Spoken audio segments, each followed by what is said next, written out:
everyone, welcome back to Cracking the Code's YouTube channel, and in today's video I'm going to be breaking common misconceptions and telling you if they're true or false. I've heard a lot of things about code before I started, and when I did I found most of it to just not be true. So if you want to hear more about this, continue watching the video. Misconception number 1.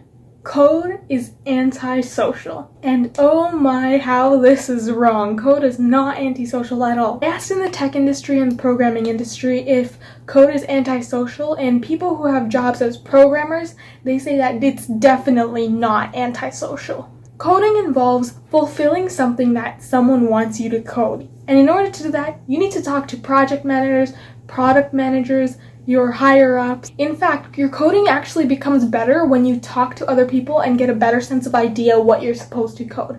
So the process of coding is not antisocial, but when you are typing and writing code, you can kind of call it antisocial, but it's really not. Number 2, you need to be an expert at math to be a programmer. No, that is not the case at all.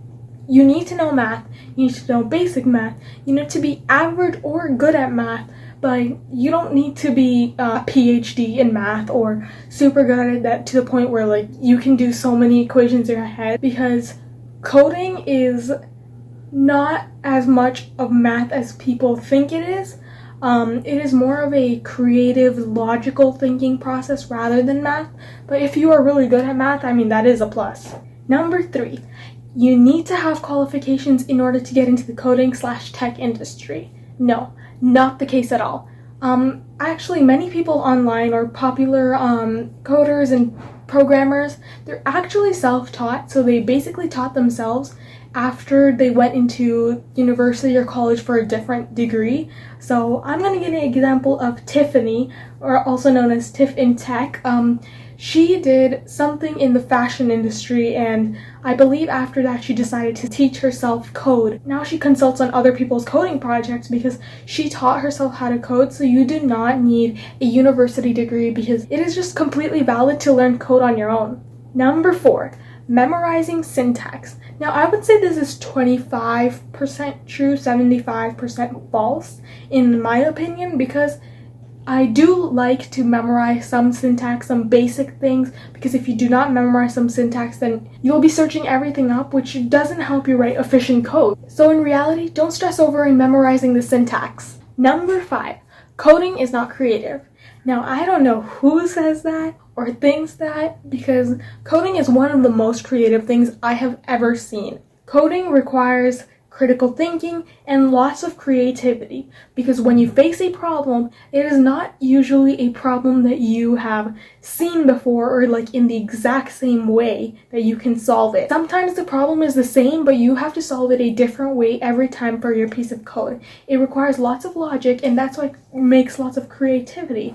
So since there's lots of independence in coding, you're really able to be really creative with your code. You're able to do whatever you want. It's like a blank canvas, but with your keyboard and your computer. The next misconception we have is that you need to learn every single coding language there is. Now I'm going to tell you this is 100% false. There's no way that learning every single language will definitely help you all the time. I suggest, from what I've heard and from what I've asked from professional developers and programmers, is you start off with one language. You make that one language your stronghold. There's front end and back end, and it's your decision to do whichever one you want, and you find that one language that you are going to focus on, and you are going to make it perfect, and you're going to make that your best language. Then you can go ahead and learn 1 or 2 more languages, because at the end of the day, the thing that matters is the logic and the object-oriented programming rather than the actual syntax. That's it for this video. It was really quick, but I just wanted to break some misconceptions because I saw a few the other day and I was mind blown, because I remember reading some of those before I started to code, and now I am, and most of them turned out to be false. So I hope you enjoyed this video. If you did, give this a thumbs up and be sure to subscribe and be part of this little coder family we have here. And until next time, continue to crack the code. Bye guys!